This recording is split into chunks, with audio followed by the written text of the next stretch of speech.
Vries.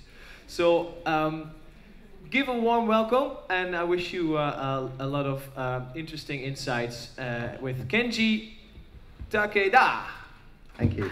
That was just right. Did I get it right? Yep, that's Takeda. close enough. Close enough. Thank you very much. Delighted to be here. So I'm from Microsoft Research, based in Cambridge, just up the road here. I'm going to cover quite a lot of territory today, but a lot of it around data and around the cloud, particularly around a program we have called Azure for Research. We have a Twitter account, Azure for Research, so go ahead and tweet on there. So I'll be talking a bit about cloud computing, some of the things we're doing, but also following on from Helen's fantastic talk. So in Microsoft Research, we have about 1,200 or so researchers across all different areas of computer science, and augmented reality is one of the big areas. Helen talked about Connect. Within my lab in Cambridge, we actually developed the skeletal tracker for Connect using some machine learning random decision forest technology. We recently, one of the things I was involved with getting to product was something called Connect Fusion, which does real-time 3D scanning of the world, which has lots of augmented reality applications. And actually we just published a paper where you can do 3D scanning with a single camera from a mobile phone that can do gesture tracking just using a mobile phone camera. So a lot of the work we do in Microsoft Research is augmented reality for your living room, extending the Xbox past your TV screen. It's a very exciting place to work. We cover all different areas. There's some wearables, wearable dress in Bloomingdale's. We do have social scientists, anthropologists. We have a group called actually Computer-Mediated Living that deals with this intersection of, sort of real life, I guess, and technology. So it's a wonderful place to work. We have labs around the world. I say in Cambridge, we have a big lab in Redmond, a big lab in Beijing in China, and in Bangalore. And one of the things in our team, we're part of Microsoft. We're a relatively small part, about 1%. But we have sort of three missions. One of them really is to just do interesting work, just do interesting research. Here's the skeletal tracker here in the top. You can see some AR work here. So we do have a goal of just doing good research in computer technology. And then where possible, we try and look for opportunities where some of that research can go into products. So Connect is a good example. Pretty much every product that Microsoft ships has some part of Microsoft Research technology. I'm lucky enough to have here the new Surface Pro 3, which I think comes out tomorrow in the UK. Been playing with that, a lot of technology in here, from the materials technology to the keyboard, a lot of that from Microsoft Research. So it's a really interesting place to work as an industry R&D lab. And one of the things that people don't realize with particularly our industry R&D lab is we're a sort of insurance policy for the company, because you never know what's around the corner. Augmented reality is coming on strong. We have dozens of experts within Microsoft Research on augmented reality.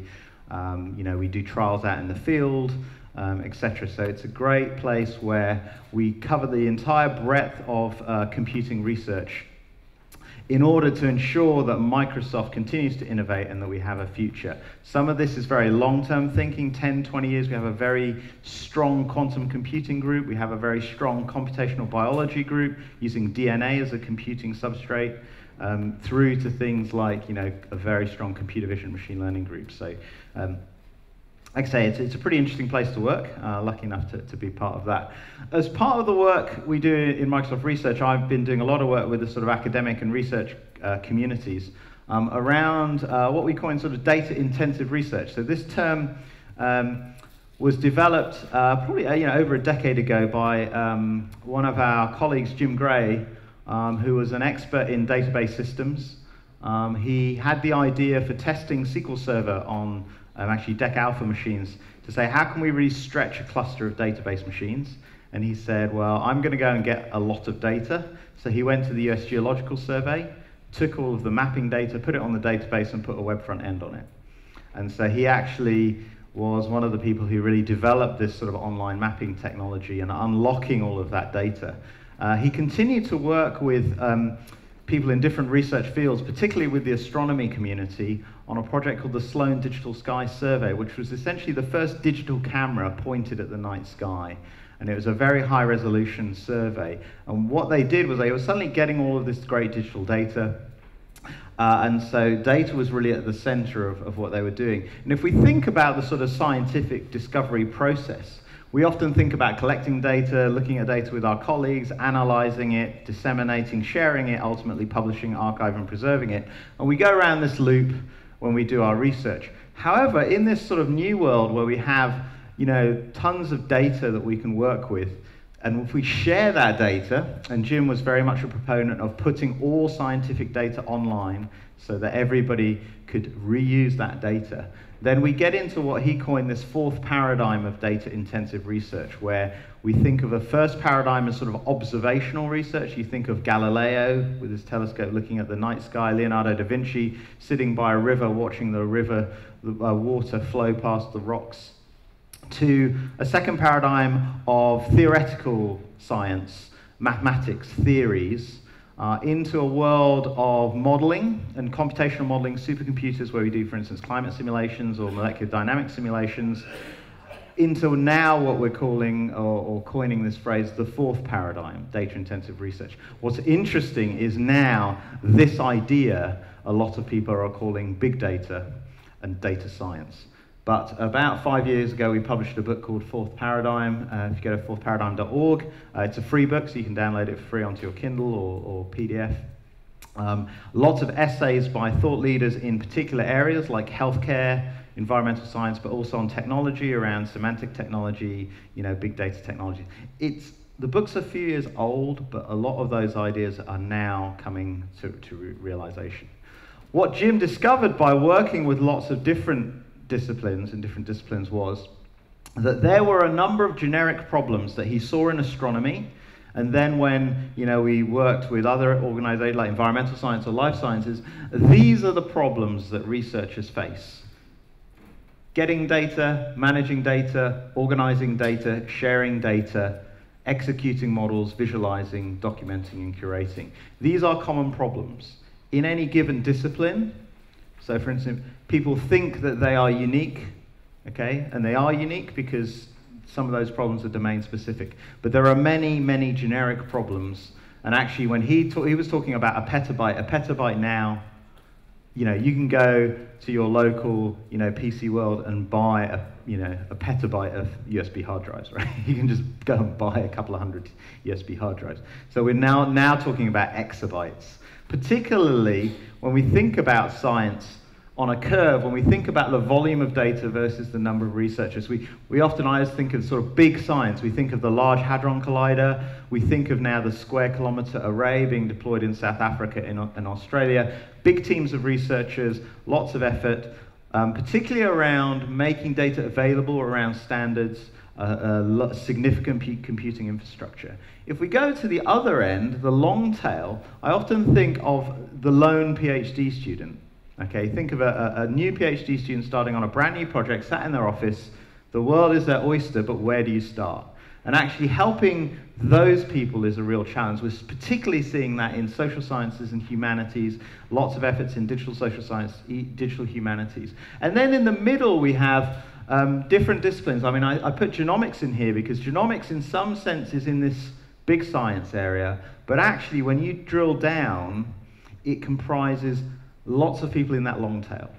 Okay, and often those people in the long tail are not well serviced. Okay, and so a lot of what I'm going to talk about is how can we make sure that the people down here can benefit from the big science and vice versa. The next Nobel Prize winner could well be down here, okay? So an example, and I do quite a bit of work in environmental science. We have a good environmental science group in Cambridge with Drew Purvis and Stephen Emmett. When we think about environmental science, we think about big data, we think about remote sensing, the new ESA Sentinel satellite that's gone up to do super high resolution remote sensing, lots and lots of data. But then we go to things like the new drones that are going out to survey, right through to researchers out in the field. And the problem is that when we think about this, people call this data deluge, it's often not just the volume of the data, but it's the variety of data. Everything from, like I said, automated measurements through to historical photos, putting GPS tagging devices on animals, supercomputer simulations of climate. lots and lots of different types of data, and it is a real challenge to not just manage the data, that's one challenge, and make the data safe, but do something useful with it. And so, thanks to folks at San Diego and CIRA and other places, that this sort of ladder of value for information is something that we're really grappling with now.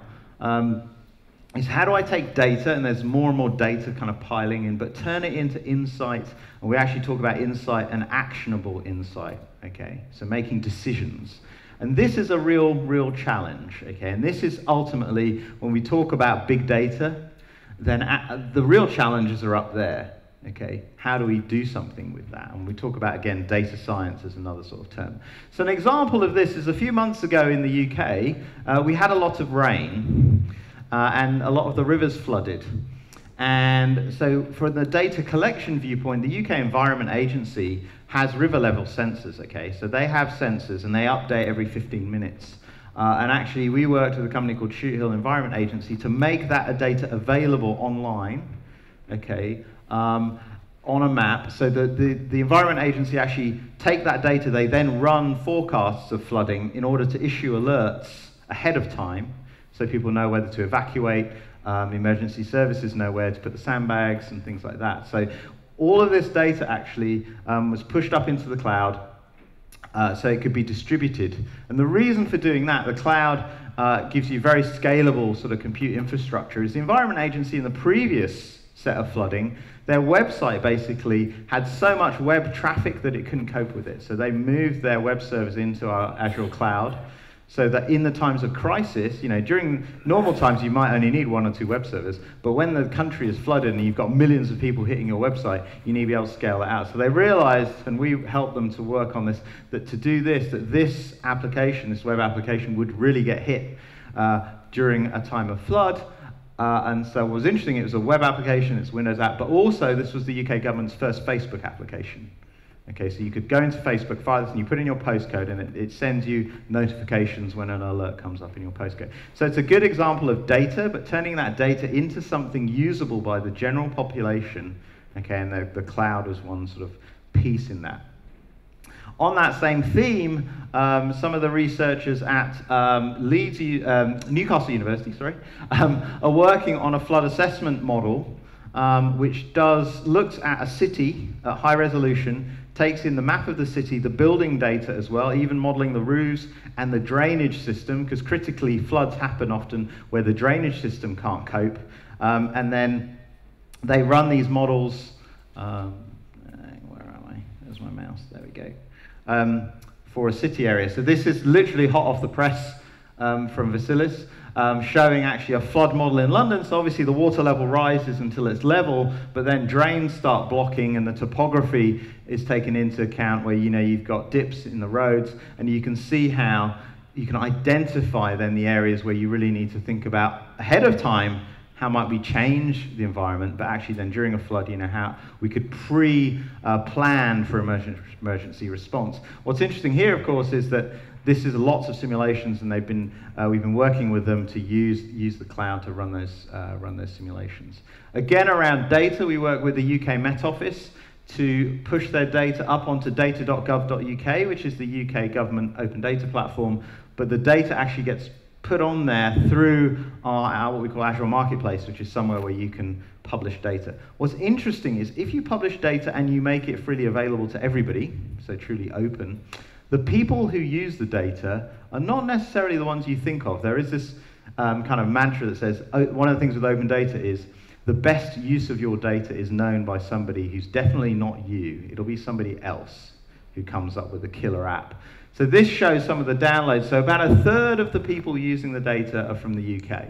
2/3 are from outside of the UK. Okay, so it's a very interesting data point in terms of what happens when you make your data available. Even if you think it's only locally useful, lots of other people make use of it. Some of the work we've been doing in Microsoft Research, rather than on the weather, is around climate modeling and understanding impacts of climate. And so what we've done, again, to make that data more usable, is we've taken lots of these data sets that are freely available, being run by a lot of the environmental science and research centers, and then aggregated them in the cloud and put some intelligence behind it into a tool we call Fetch Climate. So you can actually just draw a box on a map and tell me, what's the average temperature in Spain in October, and it will just return that. The data is available, but to do that from the scientific data is really, really hard. And so we've tried to make it much more usable to sort of general audience.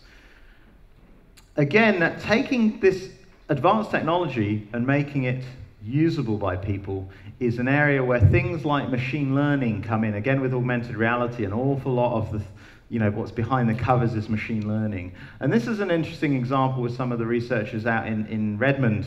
I call it the Internet of Aircraft, the Internet of Things. Have you heard of the Internet of Things? Yeah, it's quite a big deal at the moment. So he calls it Internet of Aircraft, which is the forecasts that NOAA, the US agency that does weather forecasts at high levels, so the wind forecasts at sort of 30, 40,000 feet where airliners fly, is very, very hard to predict. You could instrument aircraft, okay, but that would cost a lot of money. However, what happens is that the FAA actually publishes the data for every flight, takeoff, landing, airspeed, and critically ground speed. The difference between your airspeed and ground speed is interesting. I used to actually teach aerospace engineering, so it's very dear to my heart. If you look out of the window at lunchtime and you see some of the aircraft flying into Heathrow, what's quite interesting is sometimes they appear stationary. And that's because there's a headwind, okay? And so the difference between the airspeed and ground speed tells you about the wind speed at altitude. So the team actually developed this program called WindFlow, which shows the difference between the predictions, and they've used the aircraft data to create a machine learning model to correct the predicted winds aloft. And it's much more accurate. They actually put up some balloons to test the accuracy of this, and it was much more accurate. So it's an example of using existing data that you might, which was just never really intended for this purpose, applying machine learning, a lot of creativity, in order to create something new. Going back to astronomy, this is a tool that the team, with particularly Alex Zale, worked on, called Worldwide Telescope. Encourage you to have a look at this. And it's basically the night sky in a web browser on your desktop. It's got the Sloan Digital Sky Survey, Hubble telescope data, all sorts of data. It's absolutely amazing if you're into astronomy. And if you're not into astronomy, you will be excited by astronomy as soon as you look at this. There are tours by world-famous astronomers. So this concept of data science, I think, there is this concept of a data scientist as this sort of superhero who can do everything. I think over time that will evolve into different roles of what we call data engineers, who are basically technical people who can do machine learning, data processing, Hadoop, those types of things. Data analysts who understand questions that need to be asked of the data. And then stewards, people whose responsibility is to take care of the data. So when we think about data science and data scientists, and there's a lot of talk about this, we tend to think in terms of these buckets.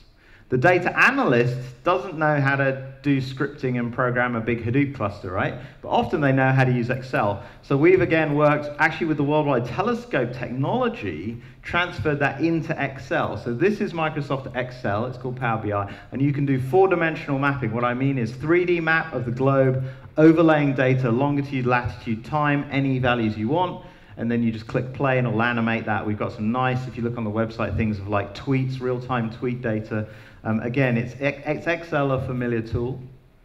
The cloud, if we back-end a lot of this with the cloud, it gives access to huge amounts of compute to anybody, basically. And we have a big global cloud, okay, the same as Amazon and Google have truly global clouds, and we're in that game. And one of the things we do is we do a lot of R&D in our data centers to push what we call PUE, which is essentially the amount of energy we need to drive a data center, from twice as much energy as you need to power the servers down to an absolutely tiny fraction for driving our data centers. So they're very green. And Azure, which is our cloud, has a lot of these features. It's very open, it's flexible. We run Linux, we run Java, and all those types of things. So it's something that we, we're very proud of. We have some new things as well. Azure Machine Learning, so making machine learning, which is the domain of experts and PhD people so that anybody can do it. So Azure Machine Learning is brand new, and it's really, really magical in terms of what you can do. This is a credit fraud model, so being able to analyze credit card spending patterns for fraud, you can build that in about 3 minutes, okay, which otherwise might have taken you several years.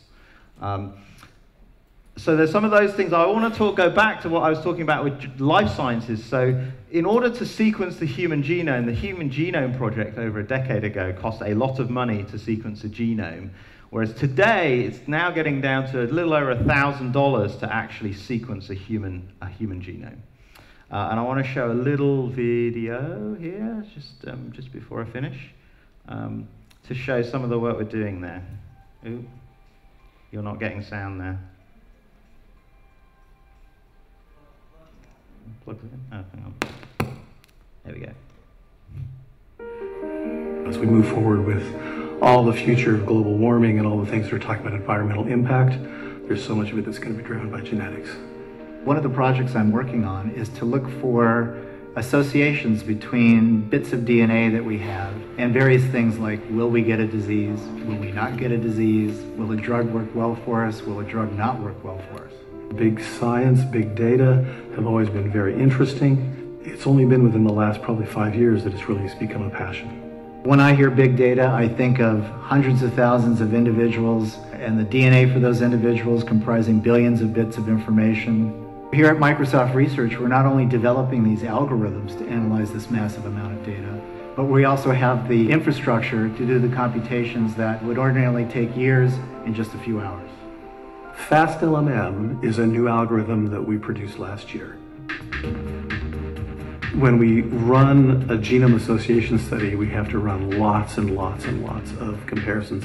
We use data from the Wellcome Trust study of the British population, which encompassed 7 diseases: bipolar disease, coronary artery disease, hypertension, Crohn's disease, rheumatoid arthritis, and type 1 and type 2 diabetes. We are running roughly 500,000 SNPs by roughly 15,000 individuals. And that's a huge matrix. So we have 62 million SNP pairs by 15,000 people we want to do the analysis on. We can then send all the information out into the cloud. We can run on 27,000 CPUs, and then we can have the results. Big computing is really where the problem that you're trying to solve is too large from the point of view of how much resources it would need, or would run for too long to run on a small number of machines. Here we have 4 HPC head nodes, which we've set up with 16,000 cores each. I'm typing in my parametric sweep job. They've shown up in the HPC scheduler, and it's now scheduling the Azure nodes. Each one of these boxes is a machine, and you'll see the wave of activity as the scheduler starts the workload going. And if we were to watch this for 24 hours, it would stay pretty much exactly the same. And at that point, we will go and grab the data and bring it back down so we can analyze it. This project needed us to do about 125 compute years of work, and we wanted to get that work done in about 3 days. And just dividing that out, you need a lot of resources to do that. We are taking on the challenge of taking what would be traditional high-performance computing, one of the hardest workloads to move to the cloud, and moving it to the cloud. With this new huge amount of data that's coming online, we're now able to find connections between our DNA and who we are that we could never find before. When I think about what I do and how it affects my kids in the future, it's astounding, because I think computation and biology are moving forward together. We're gathering biological data at just exponential rates. The computer is helping us understand and gather data. So this is stuff that without both the improvements in the algorithms that the Microsoft research guys have come up with, and the ability for us to provide the tens to hundreds of thousands of cores, have been infeasible. It's very compute intensive, very memory intensive, very CPU intensive, and it's making a real difference in the world. We're gaining lots more insight into what's going on in biology. Just about every day you turn on the radio and you hear about some new discovery about a gene that's associated with a form of cancer, or a gene that's associated with some favorable reaction to a drug. This is what's coming from the genomics revolution. So that's just an example of how cloud computing can be used in the domain of life sciences. And so this program I was talking about called Azure for Research, so do have a look, there's some postcards outside as well. we have awards basically for researchers to apply to, so certainly come and talk to me if you're interested in using cloud computing for that. We're supporting over 300 projects worldwide, over 60 in Europe, and one that I love is actually the British Library here, where we've made available 1 million images on Flickr, back-ended with our cloud, where we can also apply some machine learning to sort of help the historians. So just really want to finish off, and Helen talked about sort of contextualization. This is called Cortana, and Cortana is that personal assistant that learns about you. We interviewed lots of the PAs at Microsoft and understood what a PA did for their exec. But you can lock out the assistant, so you can say to the assistant, don't look at this on my phone, don't look at this in my email account. You can also say, these are people in my inner circle. If my wife calls, interrupt me no matter what I'm doing, because that's what a good PA does. And Cortana learns, and it really is, and it's on Windows Phone now, and it is that contextual personalized assistant. Very exciting piece of technology. So I want to finish by just saying that what we're doing really at Microsoft Research is democratizing data science, machine learning, a lot of these things that Helen was talking about, into a world where everybody has access to that, and we feel that the cloud is one of the key enablers for that. So with that, I'd just like to thank you all for listening. Thank you very much, Kenji, Takeda.